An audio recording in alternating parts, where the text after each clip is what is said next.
السلام عليكم ورحمة الله وبركاته. معكم محمد عماد من قناة حواديت العمدة. حلقتنا النهاردة تبقى الجزء الثالث من سلسلة حكايات العمارة، والسلسلة كاملة تأليف خالد المنصوري وهاني العملي. أتمنى تعجبكم، ويلا بينا نبدأ. كان في بياع بيلف على البيوت بالبضاعة بتاعته. كان معاه سجاجيد بيبيعها، ودخل عمارة علشان يشوف لو حد يشتري منه. وقف قدام شقة وخبط على الباب بتاعها. فتحت له صاحبة البيت، قالت له نعم خير. قال لها أنا معايا سجاد جميل جدا، شوفي كده يمكن يعجبك حاجة. قالت له طب تمام نشوف، بس الأول بكام؟ قال لها مش هنختلف، شوفي الأول ولو عجبك حاجة خديها وخليها علينا المرة دي. البياع نزل السجاد اللي معاه من على ظهره وقال لها اختاري اللي يعجبك بقى. الست قعدت تقلب في السجاجيد. كان عددهم قليل، بس كان كلهم زي بعض، يدوب اختلافات بسيطة في اللون، ما عدا سجادة واحدة كانت مميزة بالزخارف بتاعتها والخامة والنقوش الجميلة اللي عليها. البياع لاحظ الاهتمام بتاع الست دي بالسجادة وإنها عجبتها، وقال كده لنفسه إنه بخبرته يعني في البيع يقول لها مزايا تانية زي استخداماتها المختلفة، وإنها تنفع في الشتاء والصيف والحاجات دي يعني.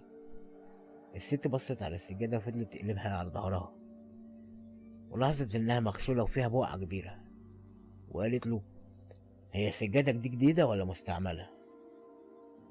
رد عليها وهو زعلان إنه قاعد يحلف لها، يقول لها أنا ما ببيعش غير بضاعة جديدة، بشتريها من محل مشهور، أنا بلف على البيوت بقى وببيعها، وأنا مش زي بياعين التانيين النصابين دول. قالت له أمال إيه البقعة دي؟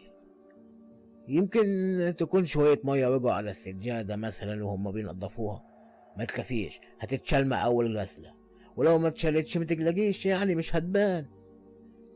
الست عرفت إن هو قدر يضحك عليها، وإن كل بضاعته مستعملة بيلمها من البيوت اللي بتستغني عن حاجاتها القديمة، وبياخدها هو يغسلها بنفسه، أو في مغسلة لو معرفش ينضفها هو كويس. وإلا بقى كان ليه هيبيع السجاد دوت مع إنه جميل جدا بسعر رخيص كده؟ فكرت مع نفسها شوية لما شافت البقعة دي، وإنها متسواش السعر اللي الراجل ده بيقول عليه. قالت له بس دي غالية قوي كده. يا ست هانم مش هنختلف، انت عايزاها بكام؟ السعر اللي انا اقدر ادفعه، هي متسواش اكتر من كده. وقالت له على سعر معين. اجديها قليل قوي، ده ما يجيش تمن تعبي ولف بيها، زوديها شوية بس يا هانم. هو ده التمن اللي انا اقدر اديهولك. فكر البياع شوية وهو حزين، بس ما اتكلمش وخد الفلوس اللي قالت عليها الست ومشي. والست خدت السجادة ودخلت شقتها، وكانت في غاية السعادة علشان قدرت تضحك على البايع دوت وتاخد السجادة منه بالسعر اللي هي عايزاه. صحت حماتها اللي عايشة معاها في الشقة، وفردت السجادة قدامها، وسألتها عن ايه أحسن مكان ممكن يفرشوا فيها، وقالت لها لو عايزاها في أوضتك خديها. حماتها جابت نضارة معظمة كده كانت كبيرة شوية، ومسكت السجادة فضلت تبص فيها كويس جدا، وبعد كده صرخت وقالت لها السجادة دي ما تقعدش في شقة ابني، أعوذ بالله، أنا قلبي اتقبض منها، ايه دي يا بنتي؟ الست استغربت من تصرف حماتها وحاولت تقنعها، بس هي رفضت تشوفها تاني اصلا، وصممت ان السجاده دي لازم تخرج بره الشقه او حتى ترميها على السلم، المهم ان تبعدها عن الشقه خالص. الزوجه دي ما كانش في ايديها اي حاجه غير انها تكلم جوزها وهي عماله تعيط وعماله تقول له على اللي امه بتعمله معاها.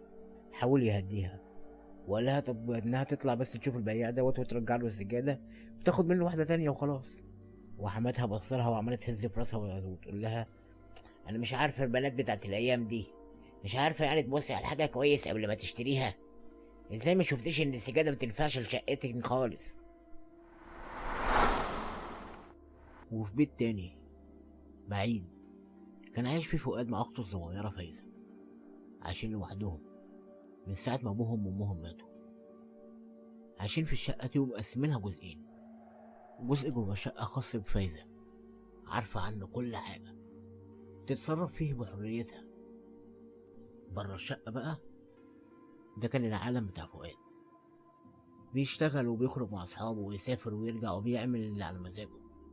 ولأن التقسيم ده مش عادل على رأي فايزة، بس على الأقل كان ليها ثورات محددة بتعملها من وقت للتاني علشان تخرج من عالمها المحدود ده وتشوف أصحابها وتشوف الدنيا اللي متعرفش عنها أي حاجة غير من شاشات التلفزيون. الطلبات دي ما كانش ليها رد من فؤاد، اللي كان متردد بسبب خوفه عليها مرة، ومرة تانية لأنها ملهاش حد تخرج معاه، ما كانش فيه أي فرصة تقدر تعمل بيها صداقات مع حد أصلا. وبعد هدوء من الثورات ديت، كان فؤاد بيراجع نفسه وبيكتشف إنه فعلا ظلم أخته ولازم يصالحها بهدية بسيطة، وهو عارف إن حدود التقسيم اللي عاملينها دي هيحتاج لمراجعة، بس ما كانش عنده الشجاعة الكافية علشان يعترف بالغلطة دي، وملقاش أي سبب يقدر يعدل بيه بينه وبين أخته. خاف يسيب لأخته مساحة أكتر تعمل اللي هي عايزاه ويشيل ذنبها. شاف إن أحسن حاجة يخلي التقسيم القديم زي ما هو، ويحاول على قد ما يقدر يكسب ودها، وكده يبقى بيحافظ عليها. جه فؤاد اليوم دوت وقال لاخته: اختي حبيبتي، انا جبتلك هديه وعارف انها هتعجبك. ضحكت فايزه برغم الثوره اللي هي فيها، لكن طيبه، قلبها طيب، سهله كده انها تتصالح في ثانيه، ووافقت على الهديه. لقيت ان في حاجه تانية جديده في عالمها الصغير دي، وهي السجاده، الهديه اللي جابها لها اخوها. حطت فايزه الهديه اللي هو جابها لها، او السجاده بمعنى اصح، في الريسبشن، وبكده بقت سجادة مشتركة بينها وبين أخوها، ومتاحة طبعا لو في أي ضيوف جم. فايزة ما كانتش بتعتبر السجادة ملكها ولا الهدايا اللي أخوها كان بيجيبها لها، كانت شايفة إن السجادة ضرورية للصالة أصلا، وأخوها شاف إنه يستغل الفرصة يشتري لها السجادة دي ويقول لها إنه اشتراها علشانها. وفؤاد الصراحة ما كانش بينكر ده، لكنه دايما بيقابل محاولاتها للخروج من الحبسة دي، وكأنه شايف اللي هي هتشوفه بره. بس هي كان نفسها تروح بعيد، تتحرك بحرية أكبر. كانت بتشوف وبتسأل نفسها: وانا ممكن اجري واسيب العالم ده؟ بس مفيش اي اجابه كانت بتيجي للسؤال ده، لان نصيبها في الدنيا محدود بالشقه الصغيره اللي هم عايشين فيها، ما تقدرش تعمل اي حاجه فيها غير انها تصبر. بس فؤاد اللي كان خايف عليها من الخروج بره البيت، لقى في الفتره الاخيره مخاوف تانية، حاجات ممكن تعمل لها عقده نفسيه اكتر من الحبس ما بين اربع حيطان الشقه دي، بالذات بعد ما شاف حاجات مش طبيعيه بتحصل وملهاش اي تفسير منطقي. في يوم كانت لسه فايزة هتنام، سألها أخوها: ما شفتيش قميصي الجديد؟ أنا سبته في الصالة، كويته وحطيته في الصالة وما شفتوش تاني بعدها. طب والساعة بتاعتي ما شفتهاش؟ أنا مش لاقيها. معرفش، ممكن تكون وقعت منك في الطريق مثلا. يا عم اشتري غيرها، ما انت على قلبك قد كده. ماشي يا ستي، على فكرة أنا فرحان أوي إنك أكلتي من التفاح، مع إنك دايما بتقولي إنك مش بتحبي النوع ده من التفاح. فايزة استغربت وقالت له: تفاح؟ تفاح إيه؟ أنا ما أكلتش حاجة، أنا صايمة أصلا. واكتر من حاجة غريبة حصلت في اسبوع واحد. فؤاد كان بيفكر وهو نايم في الأوضة بتاعته، هي ليه حياته مع أخته اتغيرت كده؟ بقى كل يوم بيتخلوا عن حاجات حصلت، وساعات بيلاقوا حاجات بتتحرك من مكانها، وهي تقول أنا ما غيرتش حاجة ولا شلت حاجة، وساعات تانية بتختفي الحاجات دي خالص أصلا. وده كان غريب جدا. قعد يفكر وقال: هي مش بتخرج من البيت خالص، طب الساعة راحت فين؟ ما أنا بسيبها في نفس المكان كل يوم دايما، ومستحيل أصلا أنسى مكانها. وحتى لو هي بتخرج، يعني مستحيل مثلا تكون سرقتها وبعتها. لا، انا اختي ما تعملش كده. كمان انا مش حارمها من اي حاجه بتطلبها، ومش ببخل عليها في اي حاجه، لا اكل ولا شرب ولا هدوم. من وقت للتاني بجيب لها هديه وبديلها فلوس في ايديها. هي ما بتنزلش تجيب بيهم حاجه غير في حدود المنطقه بتاعتنا، بس برضه انا مش حارمها من حاجه. التفسير الوحيد هو ان انا اختي زهقت من السجن بتاعها، وحالتها النفسيه الصعبه دي هي اللي بتخليها تعمل حاجات مش مفهومه.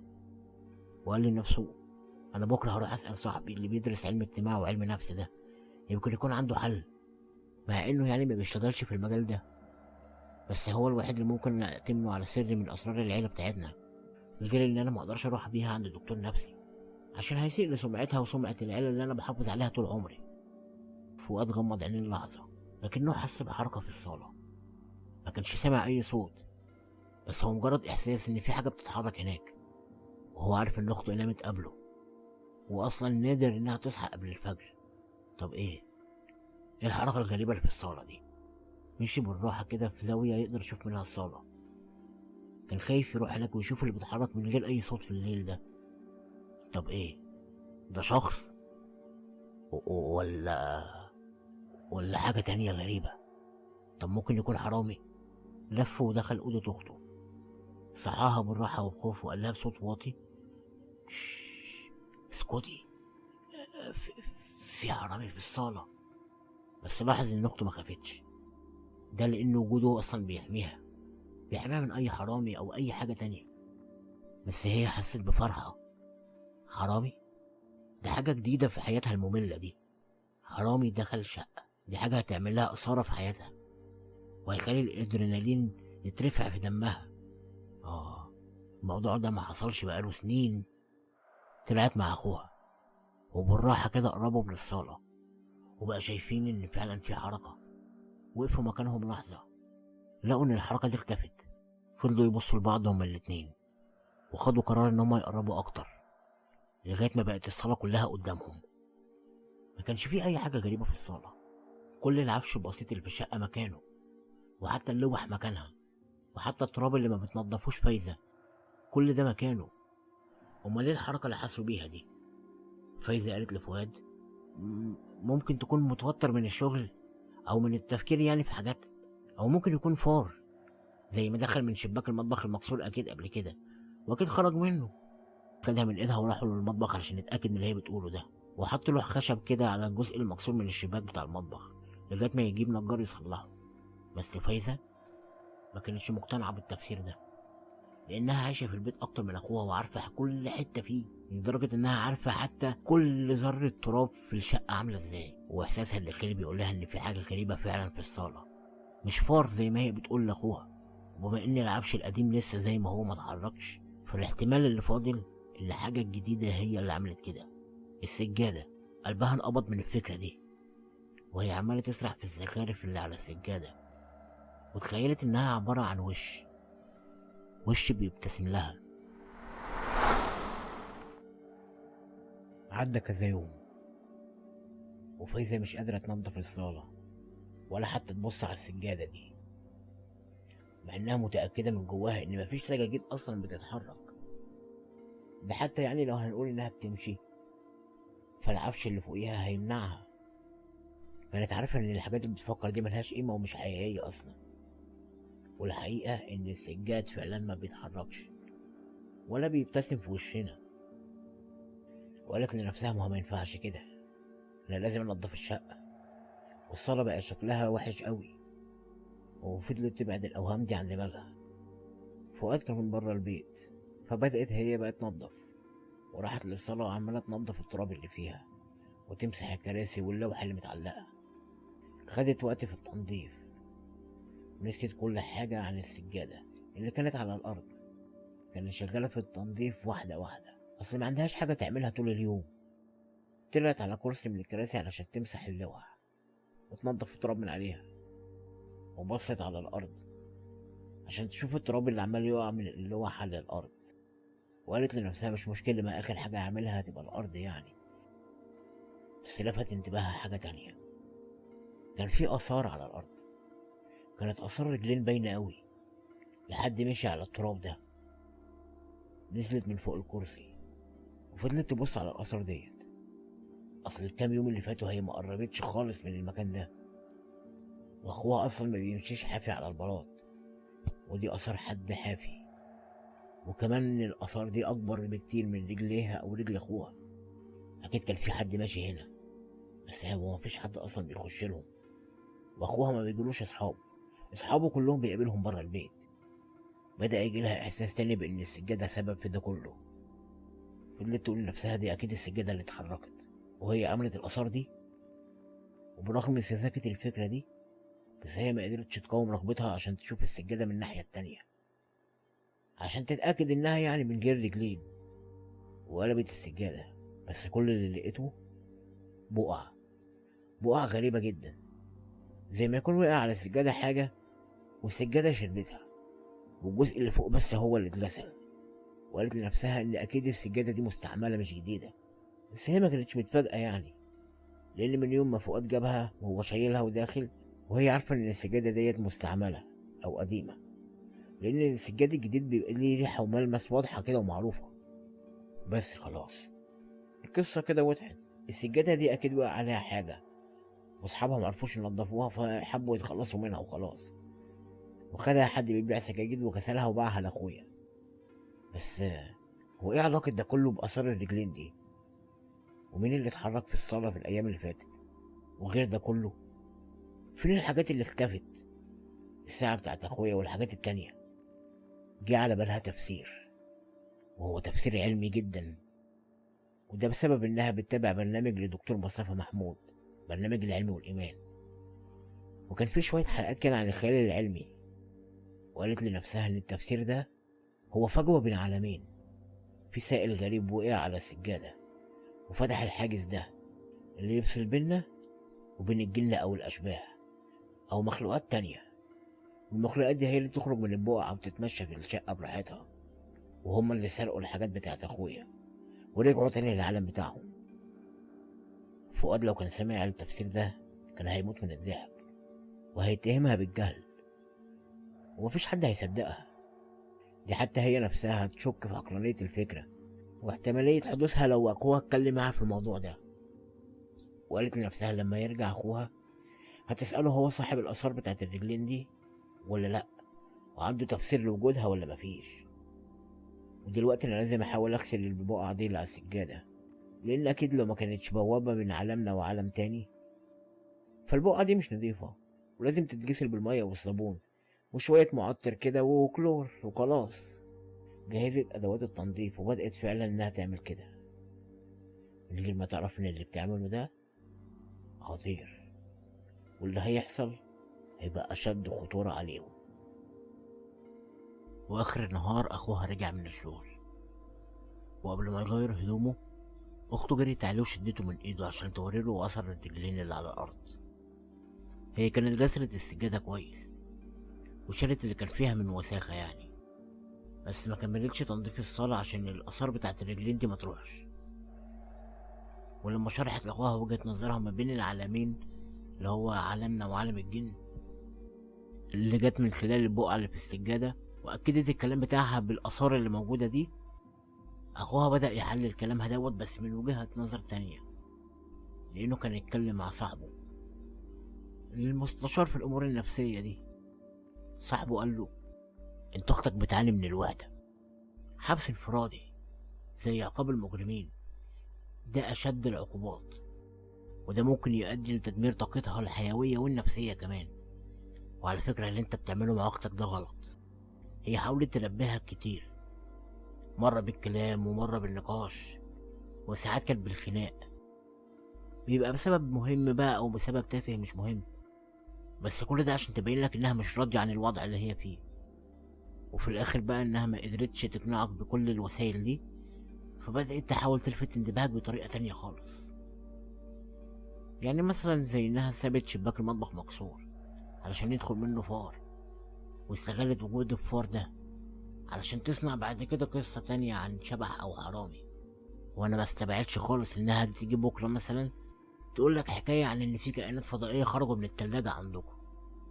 بص يا فؤاد، أختك بحاجة لاهتمام كبير أوي منك، وإنك تفتح لها مساحة على الدنيا، ده أحسن ما هي تفتح لنفسها باب لعالم من الأوهام، وده طبعا هيجرها لأمراض نفسية كتيرة ومعقدة، وساعتها أنا مش هقدر أفيدك بحاجة، وهتضطر فعلا إنك تروح لطبيب نفسي. أرجوك حاول تساعدها، وده هيتطلب منك جهد كبير قوي. وافتكر إن مش بالهدايا والفلوس إنك هتحل مشكلة حبسها الانفرادي ده. كان بيفتكر الكلام دوت اللي صاحبه قالهوله، وبدأ يقول لنفسه طب ايه وبعدين؟ أختي عملت كل الحاجات دي وربطتها مع بعض بطريقة غريبة، لأن أكيد مفيش حد هيمشي في الصالة هنا من غير ما أنا أو هي نكون عارفين. وبعدين آثار الأقدام اللي عملتها فايزة دي مش طبيعية، دي زي ما يكون آثار مش آدمية أصلا. وبالليل الهدوء ملا الشقة، وما كانش فيه أي أصوات غريبة. دي حتى فايزة قررت إنها تنام، وفعلا رايحة في سابع نومة من غير ما تفتح تاني مع أخوها موضوع أبواب الجحيم والأشباح والعفاريت والحاجات دي كلها. وطبعا اللي خلاها تنام تعبها طول اليوم في تنظيف البيت. بس فايزة صحيت بعد كده بالليل عشان عطشانة، وراحت للمطبخ عشان تجيب كوباية مية، وكانت ماشية بالراحة علشان ما تصحيش أخوها وما تزعجوش. بس لما قربت من الصالة حست بحركة كده بسيطة، بدأت تقلق إن التعب بتاع تنظيفها للسجادة مجاش بفايدة، وإن البوابة دي لسه مفتوحة. فوقفت ورا ستارة بعيدة شوية عن الصالة، وفضلت تبص للصالة في الضلمة كاشفة كل شبر فيها. بس فضلت واقفة في مكانها حوالي ربع ساعة ما بتتحركش علشان تتأكد إن مفيش أي حاجة فعلا. بعد ما اتأكدت إن خلاص مفيش أي حاجة غريبة، رجعت للمطبخ علشان تجيب كوباية المية. بس لمحت حركة خفيفة على سطح السجادة. الحركة دي ما كانتش باينة وهي واقفة بعيد. خافت إنها تقرب، فضلت مكانها وهي حابسة نفسها، وهي شايفة خيوط من السجادة عمالة تخرج منها وبتدور حوالين نفسها في الهواء زي ما يكون إعصار صغير. واتجمعت بعد كده على شكل بس ما كانش واضح. عدت الثواني والشكل ده بدأ يتكون لغاية ما بقى واضح رغم الضلمة ديت، بس كان واضح. كان جسم راجل معمول من خيوط وابر مختلفة الألوان، بس كانت متناسقة عليه كأنها شبه السجادة. وكان وش الراجل دوت باصص ناحية المكان اللي مستخبية فيه فايزة، بس ما كانش شايفها وهي فاتحة بقها في دهشة من غير ما يطلع منها أي صوت. الراجل ده بدأ يتمطع زي ما يكون كان محبوس جوه بلورة إزاز بقاله سنين، وفجأة بقى حر. بدأ يشد إيديه ورجليه في حركات عاملة زي ما يكون تمارين رياضية. فبان على جسمه إن عنده عضلات، بس عضلات متكونة من خيوط ملونة. بس كل اللي كانت فايزة شايفاه دوت خلاها تشهق. الشهقة بتاعتها كانت قوية جدا لدرجة إن الراجل ده خد باله منها، فبصلها فجأة وعينيه جت في عينها. وفي مدة ما تزيدش عن جزء من 100 في الثانية الراجل ده اتفكك ورجع تاني للخيوط ودخل جوه السجادة. وعلى صوت الشهقة دي صحي فؤاد من النوم مخضوض، وكان متضايق برضه في نفس الوقت. كان متوقع من أخته حكاية جديدة عشان تلفت انتباهه لمشاكلها اللي هو خلاص عرفها، وكان مستعد إنه خلاص يحلها. أول ما طلع لها في الصالة كانت عمالة تهته كده مش قادرة تتكلم، وهي عمالة توصف له على الراجل اللي طلع من السجادة. فؤاد قال لها خلاص اهدي، بس اهدي اهدي اهدي كده انتي، تعالي بس هننام دلوقتي والصبح هنشوف هنعمل ايه. هي قعدت تقول له انا ما بيتهيأليش، انا شفت دوت، كل ده حصل من السجادة. راح وقف على السجادة وهو متعصب وفضل يتنطط عليها بيقول لها السجادة اهي مفيش منها اي حاجة، لا ستات ولا رجالة ولا اي حاجة، تعالي بصلها كويس، تعالي اقفي عليها كده، امسكيها، فيها حاجة غريبة، انت ايه اتجننتي؟ بس سكت فجأة لما لمح حاجة كده غريبة على السجادة. فجأة فايزة اترمت في حضنه وقعدت تعيط، قعدت تتحايل عليه وتقول له ما تسيبنيش في البيت لوحدي، اللي بيحصل دوت ممكن يقضي عليا، ويا ريت ترمي السجادة دي كمان بره البيت، انا مش عايزاها. فؤاد دم اخته لحضنه اكتر وخدها من ايدها عشان يوديها الاوضه بتاعتها عشان يهديها. بس هي فضلت تعيط لغايه الصبح، مش عايزه تنام او تسيبه حتى ينام، عماله تقول له خليك جنبي. وعلى الفجريه كده من كتر التعب والعياط نامت. وفؤاد تاني يوم الصبح صحي ولبس هدومه علشان يروح شغله، واخته كانت لسه نايمه. وعدى على الصاله بص للسجاده وعمال يفتكر اللي حصل امبارح، بس زي ما يكون ذاكرته اتمحت فجاه. هو فعلا مش فاكر اللي حصل امبارح، بس هو اللي حاسس بيه ان في حاجه مش مريحه في السجاده دي، ايه هي ما يعرفش. شال الافكار دي من دماغه ونزل من البيت، ساب اخته نايمه لوحدها، او معنى اصح مع السجاده. كان فؤاد اتاخر على الشغل بسبب السهره بتاعت امبارح دي، وراح عشان يوقف تاكسي عشان ما يتاخرش اكتر على الشغل. بس بلمحه كده شاف راجل شايل على كتافه سجاجيد. ده كان البياع اللي هو اشترى منه السجاده. راح له بسرعه وسلم عليه، والراجل افتكره بان هو باع له سجاده من فتره، وطبعا ما يقدرش ينسى وشه لان السجاده ديت اللي هيشتريها مش اي حد. فؤاد قال له انا مش عايز منك غير حاجه واحده، السجاده اللي انا اشتريتها منك عرفني بس انت اشتريتها من انهي بيت قبل ما تبيعها لي. الراجل بدأ يتضايق او يعمل نفسه متضايق. فضل يقول له انا ما ببيعش سجاجيد مستعمله يا بيه، انا كل حاجتي جديده. فؤاد قال له اسمعني كويس، انا هديك تمن السجاده دي مره تانية لو قلت لي انت جبتها منين. قول لي بس البيت اللي باعها لك. بص هو اكيد مش بعيد عن هنا لانك انت ما بتشتغلش غير في المنطقه، فقول لي بس هو انهي بيت. الراجل بدأ يبص لفؤاد وقال له انا محدش سألني السؤال ده قبل كده، برغم شغلتي في بيع السجاجيد من وانا عيل صغير. محدش طلب يعرف السجادة دي جت منين او كانت فين قبل كده، لان دوت حد لو قلته هيسبب لي مشكلة مع اصحابها الاولانيين ومش هيفيد صحابها الجدد. فؤاد قال له الناس كلها عارفة انك اصلا بتبيع سجاجيد مستعملة وانك بتجيبها من البيوت، ما تضيعش وقت ارجوك، وهات العنوان اللي اشتريت منه السجادة دي. الراجل قال له طيب ليه قول لي طيب. قال له بص يا عم، السجادة دي عجباني وعايز اعرف هما جابوها من انهي مصنع وجابوها بكام بالظبط، واعتقد ان ده مش هيسبب لك مشاكل. وطلع فؤاد من جيبه فلوس وقعد يعدها قدام الراجل. الراجل بدأ يبص للفلوس وهو بيكلم فؤاد ويقول له بس انا نسيت العنوان يا باشا، لان ده كان من مدة كبيرة. بس الفلوس اللي عداها فؤاد كان تمنها اكتر من تمن السجادة بكتير جدا، دي من مرتين ونص مثلا. وفجأة الراجل قال له خلاص افتكرت اصحاب السجادة دي مش من هنا، دول في شارع هتدخل يمين للشارع الصغير هتلقى محل اسمه، وعلى الناحية التانية هتلقى ست قاعدة على الكرسي بتاعها في الشارع، اسألها عن بيت الأستاذ وحاول تقول لها في البداية انك مش من الحكومة، لان هي بتبيع فراخ كده بتبقى ذبحها في البيت، يعني لا معاها شهادة صحية ولا اي حاجة. روح للبيت واطلع الدور التالت اول شقة على اليمين، هي دي اللي اخدت منها السجادة يا باشا. خد بياع الفلوس من ايد فؤاد ولف رجع للشارع تاني وهو حاطط في دماغه ان لا ناوي يبيع ولا يشتري اي حاجة النهاردة، كفاية الفلوس اللي خدها.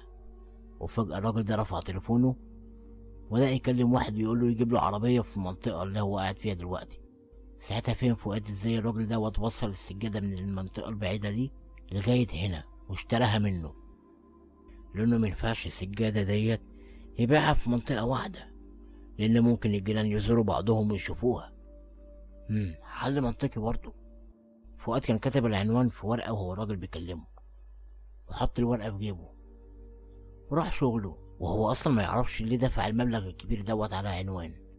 وقال لنفسه أنا مش يمكن أكون اتسرعت شوية، ايه اللي هيفيدني من معرفة أصحاب السجادة اللي قبلية، يعني ما السجادة عادية في ايه ومفيش فيها أي حاجة غريبة، مفيهاش غير حاجة واحدة بس، حاجة شفتها امبارح بس مش فاكرها.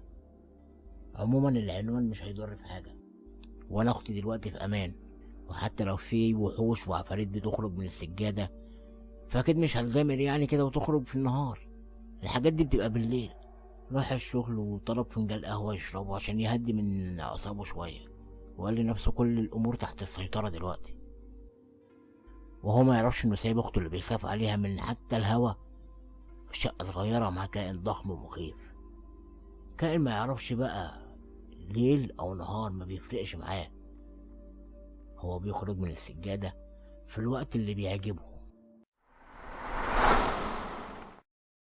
صحيت فايزة من النوم متأخرة وافتكرت كل اللي حصل ليلة امبارح، بس ما كانتش خايفة لأنها كانت بتحلم حلم جميل جدا. كان في راجل قوي كان حاضنها ومسكها من ايدها وبسها وكانوا عمالين يرقصوا مع بعض، والراجل ده عينيه كانت نفس عين راجل السجادة، كانت أحلام مركبة. بس لما ركزت فايزة كده لقيت إن الراجل بتاع السجادة ده أول راجل تشوفه في حياتها غير أخوها من سنين كتير قوي. خرجت للصالة وقعدت جنب السجادة وبدأت تكلمها، مفيش داعي تستخبى، أنا وأنت عارفين إنك موجود، اخرج وكلمني، أنا وحيدة زيك، أنا عارفة على فكرة إنك مش هتأذيني وأنا كمان مش هضرك في حاجة، يلا اطلع وتكون زي ما اتكونت امبارح، ما تخافش، انا اخويا ما بيرجعش دلوقتي. وفضلت تتكلم كده من غير ما يحصل اي حاجة.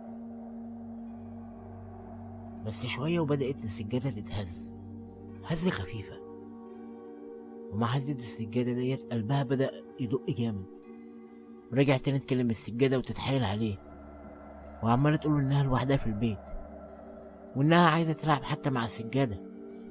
اعمل أي حاجة تبين إنك موجود. بس اللي هي ما تعرفوش إن اللعب مش موجود في قاموس راجل السجادة، لأنها لما بتناديه بالعبارات ديت بيبقى معناها أيوة إنه يخرج، بس هيخرج لمهمة كان طول عمره بيستناها. فجأة فؤاد وهو في الشغل بدون أي مقدمات افتكر اللي كان على السجادة كانت زخارف. شافها امبارح بس ما كانتش منتظمة. هو ده اللي لفت انتباهه لما كان حاضن أخته، لأن ساعتها لما الراجل بتاع السجادة رجع للسجادة تاني الزخارف ما كانتش انتظمت بنسبة 100%. بدأ يفكر كده ممكن أخته تكون بتتكلم جد، وبرغم صعوبة إنه يتقبل الفكرة ديت بس ده التفسير الأقرب للمنطق للي حصل للسجادة. ومش معقول تكون أخته هي اللي فكت الخيوط والوبر بالشكل ده، استحالة يعني. خرج العنوان من جيبه واستأذن من الشغل بتاعه ومشي بدري، وبالرغم من المدير بتاعه رفض لأنه كان جاي متأخر، بس قاله إن أخته تعبانة جدا وهو لازم يمشي. وفعلا وافق المدير ومشي فؤاد من الشغل، والطريق كان ساعتين من شغل فؤاد للمكان اللي كان فيه البيت اللي كانت فيه أول مرة السجادة. وفعلا وصل للشقة، خبط على الباب وهو في دماغه عمال يحاول يجمع كلام عشان يقوله في الموقف ده. فتح الباب راجل عجوز كان بيتحرك بصعوبة جدا. فؤاد ارتبك بس بدأ يتكلم وقال له السلام عليكم. بص انا اشتريت سجادة من بياع كده. لسه كان هيكمل كلامه بس الراجل العجوز ده قطعه بإشارة من ايده كده انه يخش الشقة. واللي حصل دوت قلل من الارتباك اللي كان فيه فؤاد، زي ما يكون الراجل ده مستنيه. قعد فؤاد وفضل ساكت على اساس ان الراجل هيتكلم يقول حاجة، بس الراجل ما اتكلمش خالص. اتنحنح كده فؤاد وقال له هي سجادة جميلة، بس اختي الصغيرة عندها خيال كده واسع، بتقول ان في راجل بيخرج من السجادة. طبعا الكلام ما يصدقش يعني، بس انا امبارح في حاجة غريبة شفتها. حسيت ان النقوشات اللي على السجادة اتغيرت، مش عارف بقى دي تهيؤات ولا حقيقة. فانا قررت اجيلك عشان احسم الامر ده وتحكي لي لو السجادة ديت فيها حاجة. الراجل قعد شوية ما بيتكلمش، بعدين اتنفس وقال له يا ابني اسمح لي اعرفك بنفسي في البداية.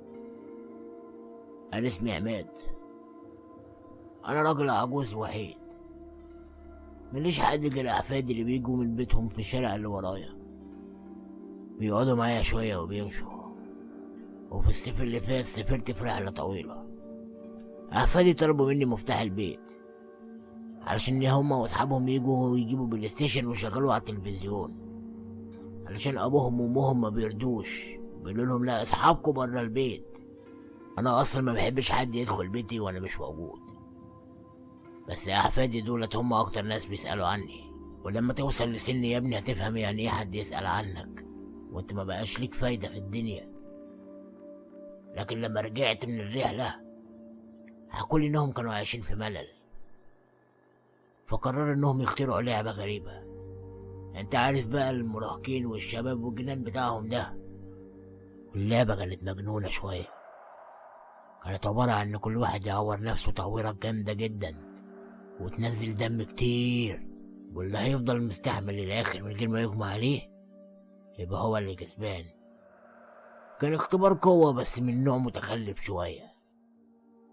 وكانوا عاملين حسابهم، كانوا جايبين مشارط وكؤوس كده يحطوا فيها الدم وقطن كتير يكفي عشان توقف بينا نزيف لو اي حاجة حصلت يعني. والامر انتهى يا ابني ان الاسعاف جت خدتهم. بس اللي اتصاب فعلا في الموضوع ده كله كان انا. لقيت كميات كبيرة من الدم فوق سجادتي اللي كانوا بيلعبوا عليها، واديت السجادة للبواب علشان يغسلها، وفعلا بذل مجهود كبير جدا اللي كانت مرجعها لي زي ما كانت تقريبا. بعد الحادثة ديت على طول راجل السجادة بدأ يطلع فعلا. هنا شهق فؤاد وقال له وهو مفزوع: ايه؟ يعني في راجل في السجادة بجد؟ يعني انا اختي ما بتتخيلش ولا بتقول اي تخاريف؟ عماد قال له وهو بيهز راسه: لا يا ابني، اختك ما بتتوهمش. الحادثة اللي حصلت عندي في البيت ديت خلت ان في روح تتحرر. روح كانت في السجادة واتشكلت على شكل راجل. بدأ فؤاد يخاف اكتر، بدأ يفكر بصوت عالي وقال له: بس ازاي ان الدم لوحده ممكن يصحي كائن زي ده؟ الراجل قال له: هات انت كده سجادة ولا تيشيرت ولا جلابية ولا اي حاجة وحط عليها يعني طن دم مثلا، واتحداك انك هتتلبس بجنة او باي روح. والله اعلم بقى يا ابني، احفادي واصحابهم كانوا بيعملوا طقوس سحر ولا حاجة من حاجات التخاريف دي ولا ايه. بس اللي حصل في الاخر انهم حضروا جن. هو فعلا في جزء من كلامك صح، ب... بس بقيته مش كده. بص انا متفق معاك ان لما تحط كمية دم كبيرة على سجادة مش هيحصل حاجة يعني، بس لازم يكون في تعويذة او اي حاجة سحر. ده العامل اللي هيبقى مساعد مع الدم، لان الدم لوحده مش هيتفاعل تلقائي كده. واللي بيعمل الكلام دوت بيبقى حد فاهم، حد واعي اللي هو بيعمله. بس واضح ان احفادك واصحابهم مكانوش عارفين هما بيعملوا ايه، علشان كده حصلت المصيبة دي. الراجل العجوز قال له: مم. هو لازم يبقى فيه تعويذة أو سحر، لأن دي القاعدة الأساسية فيها، لأن الدم لوحده مش هيعمل حاجة. بس واضح إن العيال مقالوش الحقيقة. يمكن قصة اللعب اللي كان في الدم دوت من وحي خيالهم، علشان يعملوا حاجة أكبر، عشان يحضروا جن مثلا زي ما انت ما قلت، ولا عشان هم عارفين الخطورة اللي في اللعبة ديت. فالمكان المناسب إن يعملوا فيه هو بيت جدهم العجوز، الراجل اللي مبقاش فيه كتير في عمره، وإن أي ضرر هيجيلي مش هتكون خسارة كبيرة بالنسبة لهم. الراجل كان بيتكلم بمرارة، زي ما يكون إن هو فهم إن أحفاده بيتقربوا منه طمع مش أكتر. وفي الآخر هم نكروا الجميل ده ودخلوا شقته عشان يبوظوها بالأعمال السحرية اللي عملوها. فعلا الموضوع محزن جدا، بس فؤاد فكر مع نفسه ولا أنا مش جاي هنا عشان أحل مشاكل عائلية، هو بخير وقاعد قدامي. فؤاد بصله وقال له: طب ايه اللي انا غلطت فيه طالما انت متفق معايا في الكلام؟ رجع الراجل العجوز بظهره على الكرسي وقال له: انت معتقد ان في روح لبست السجادة مش كده؟ هزله فؤاد راسه وقال له: ايوه. اه، ده غلط يا ابني، غلط شائع للأسف. بس الحقيقة غير كده. كل الحاجات اللي انت بتشوفها حواليك وتفتكر ان هي من غير حياة، بالعكس جواها شكل من اشكال الروح زيك بالظبط. يعني مثلا في جلسة تحضير الارواح الروح ما بتجيش من بره المكان ابدا، بس اللي بينطق وبيتحرك هو روح لحاجة موجودة، تبقى موجودة معانا في المكان اللي احنا فيه. فؤاد كان باين على وشه ان هو مش فاهم اي حاجة، فعماد بدأ يشرح له ويقول له: يعني مثلا لو في شمعة، فالروح دي هي هتبقى روح الشمعة، هتتشكل بقى زي ما اللي قاعدين عايزين حسب التعويذات اللي بيعملوا بيها والتحضيرات والحاجات دي كلها في السحر.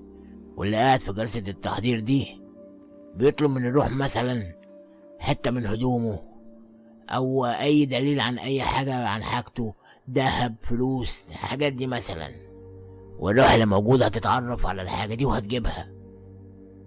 فؤاد بصله وقال له: انا بجد مش فاهم اي حاجة، ممكن تبسط بس الكلام؟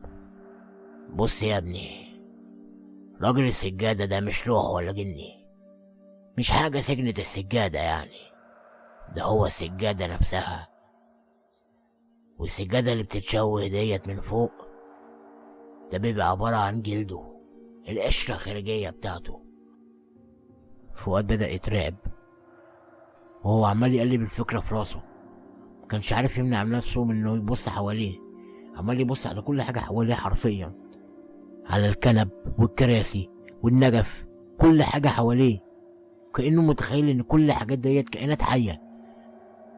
عماد بص لفؤاد وقال له: خليني اكمل لك كلامي.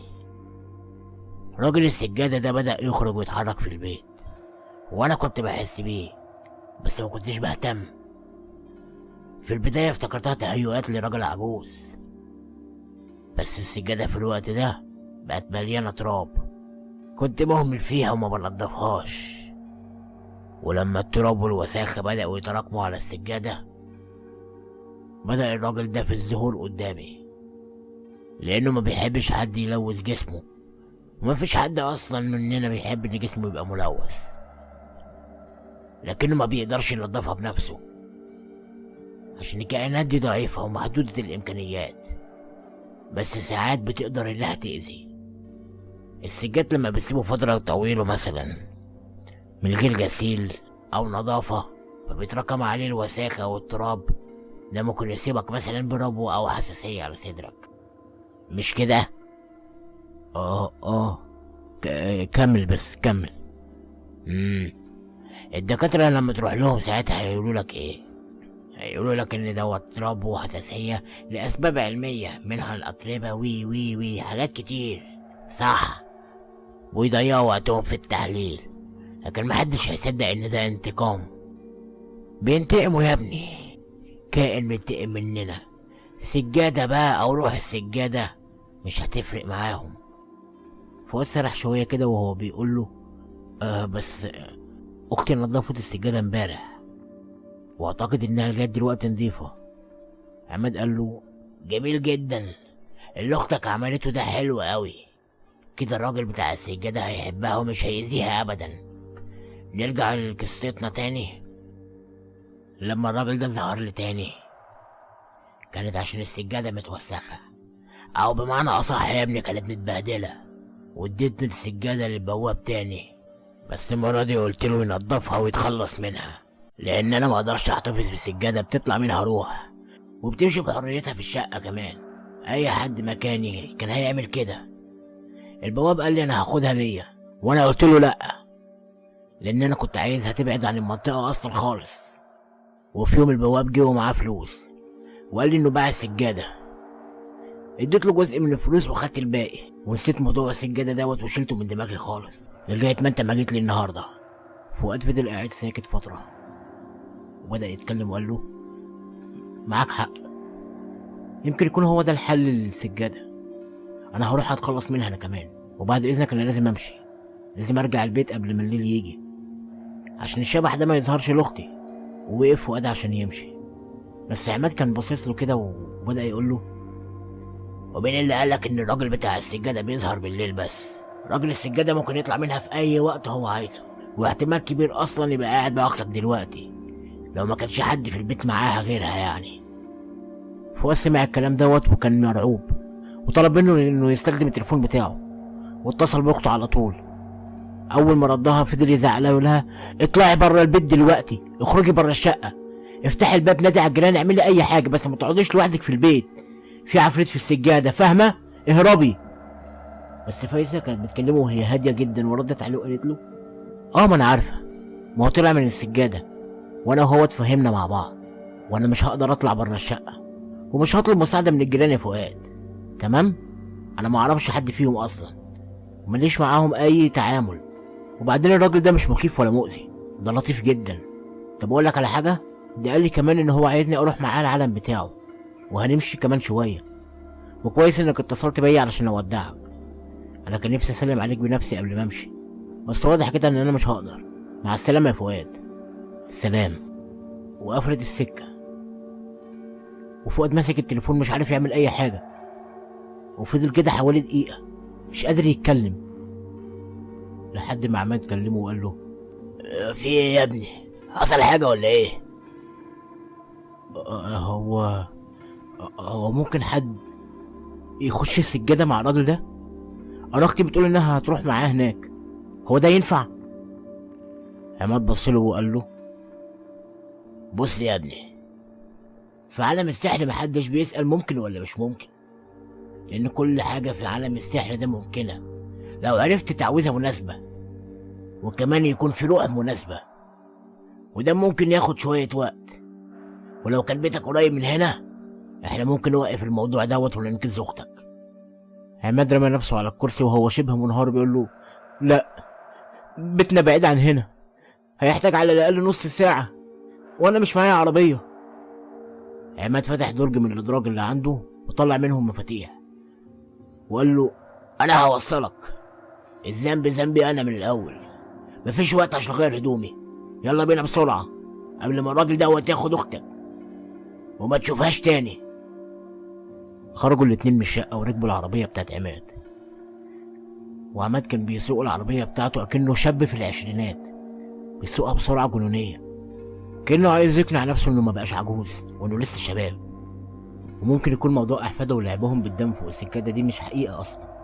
والفكرة الأقرب للمنطق هي إن كل اللي عمل الحاجات ديت والطقوس السحرية هو عماد نفسه، لأنه بيتكلم كتير عن السحر كأنه عارف عنه كل حاجة، ومش بعيد يكون قرا في كتب من كتب السحر أو التحضير.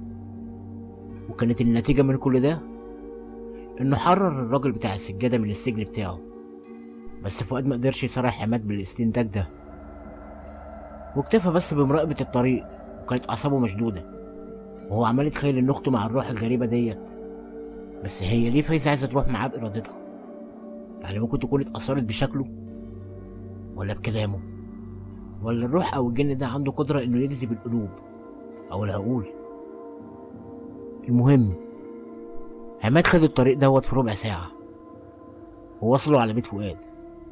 فؤاد أول ما وصلوا فتح باب العربية ونزل جري، ولما قرب من البيت سمع صوت غريب جوه، فتح باب الشقة ودخل جري، لقى السجادة مرمية في الصالة، ولمح حركة غريبة فوق السجادة، بس الحركة اختفت أول ما فؤاد قرب منها. دخل الشقة وفضل يدور في كل حتة فيها على أخته بس ملقاهاش، لأنها فعلا راحت للعالم بتاع السجادة في اللحظة اللي فؤاد فتح فيها باب الشقة. فؤاد رمى نفسه على الكرسي من كراسي الشقة، وكان الإحباط مليء، وكان سايب باب الشقة مفتوح. وبعد شوية عماد طلع، وأول لما فؤاد شافه قال له فايزة مشيت، راحت في السجادة مع الراجل بتاع السجادة. وراح واقف على السجادة هو عمال يتنطط عليها ويصرخ وعمال يقول اطلع اطلع يا جبان وواجهني. عماد شده من ايده وقعده تاني على الكرسي وقال له ما تحاولش، هو ما بيخرجش غير بمزاجه حتى لو حرقت السجادة. فؤاد قال له هو مليان حزن ما اقدرش احرقها، فايزة جواها. عماد حط ايده على كتف فؤاد بيحاول يهديه، وكان خارج من الشقة وقال له انت لو عايز رأيي يتخلص من السجادة ديت بالطريقة اللي تريحك، بس من فضلك ما تقولش لحد على اسمي او عنواني، ولا تقول لأي حد اللي انا قلتهولك. انا كنت عايز اريح ضميري بس، وساعدتك على قد ما اقدر، وقلت لك كل اللي اعرفه من معلومات عن السجادة، او اللي يهمك انك تعرفه على الاقل. ودلوقتي دي مسؤوليتك انت، انا ماليش علاقة بيها، اسمح لي انا ماشي. فضلت السجادة في الصالة بتاعت البيت دوت شهر كامل، وكل يوم فؤاد يقعد قدامها ويحاول يتكلم مع شبح السجادة، مرة بالترهيب ومرة بالترغيب، يمكن يخرج ويكلمه، بس ما كانش بيسمع اي حاجة ولا بيشوف اي حاجة. ومع مرور الوقت بدأ فؤاد يشك في حاجة تانية خالص، بدأ يشك ان كل دوت ما حصلش.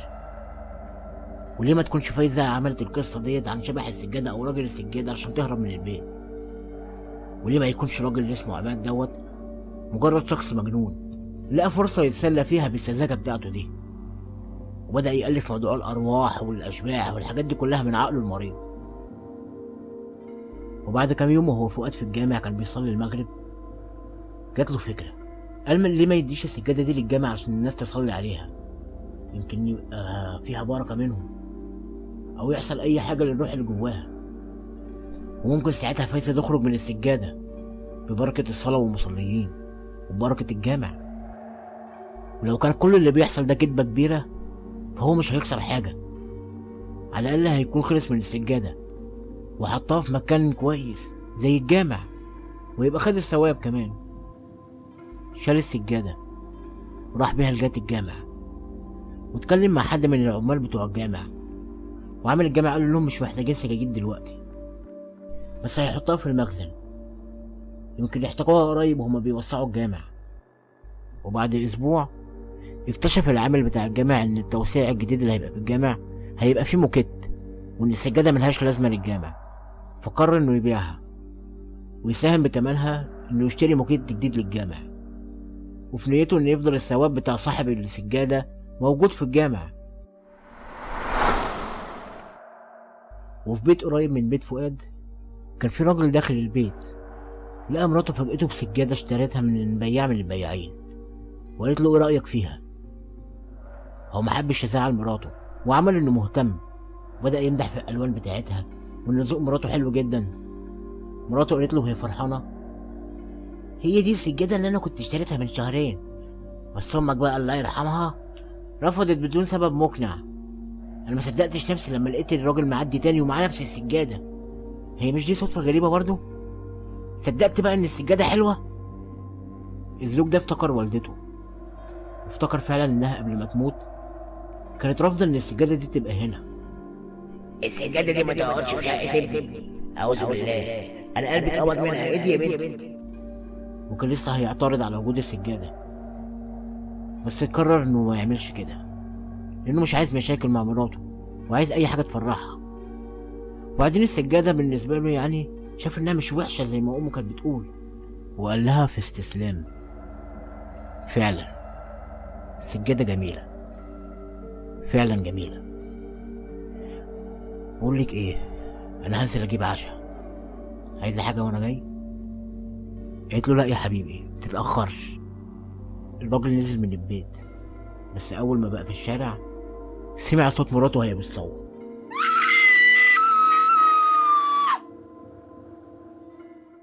وبكده تبقى خلصت حكايتنا النهاردة. ما تنسوش لايك واشتراك في القناة علشان تشجعوني ان انا اقدر اكمل في القناة. يلا نشوفكم على خير.